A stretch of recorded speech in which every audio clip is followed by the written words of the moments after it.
Madam Secretary, you and I don't agree on everything, but I have great respect for your intellect and your experience. And I understand you have a job to do, but I would be remiss if I didn't point out that in my opinion, there is no fair-minded person in the Milky Way who believes the infrastructure bill and the Build Back Better bill are not going to require the American people to incur substantial debt.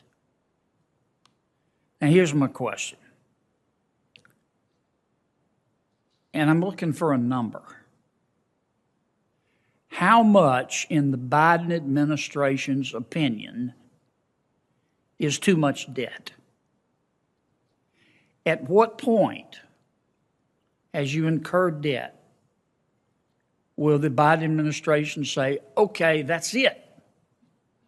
We can't borrow any more or it's going to hurt the American people? Well, first of all, I want to say that I disagree with your assessment of Build Back Better. It is fully paid for, or even more than fully paid for, and CBO just completed a comprehensive review of it in which they found essentially the same thing. And I believe it was important that it be fully paid for. Now, I think no single metric is appropriate for evaluating whether or not the level of debt in an economy is reasonable and sustainable. And we're accustomed to looking at debt to GDP ratios and using those kind of metrics and looking around the world. Many economists have found that debt to GDP ratios of 100 or more tend to be associated with significant problems. Are we at 100 and more? We are, yeah. But we are in very different times, and that's why it's important to recognize there's no single metric that's right. And especially in a world of very low interest rates, it's appropriate to look at the burden of that debt on society, which is better measured by the real interest burden of the debt. And that is exceptionally low, negative currently, but projected as interest rates normalize to rise to a level. I'm going to run out of time. It's still very Let me ask you this, Madam Chair, quickly. You gave a great speech back in September of 2019. It was actually an interview, and I ordered a copy at the time. And I'm trying to find my copy here. You said, this is what you said. I'm going to quote. I thought this was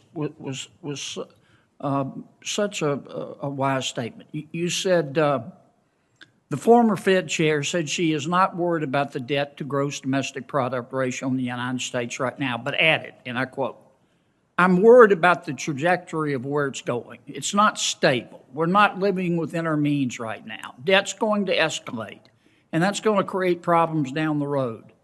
But then most important is the demographic wave that lies ahead of us is going to essentially, over the next 30 years, double spending on 3 programs. Social Security, Medicare, and Medicaid is a share of GDP. And the increases, both because of the aging population and on the healthcare side, medical expenses, those things put us on a trajectory of a completely sustainable budget path. Now, that was when the debt was $17 trillion. It's $29 trillion. You're going to add trillions more through the Build Back Better. Why is that not true today? Well, I want to repeat again, Build Back Better is fully paid for and will not add to the debt or to deficits. Right. And in fact, you and I just don't agree reduce on that. it. Well, understand. CBO certainly agrees with what I said. And I mean, we do have problems eventually in financing Medicare and Social Security, which need to be addressed. Thank you, Mr. Chairman.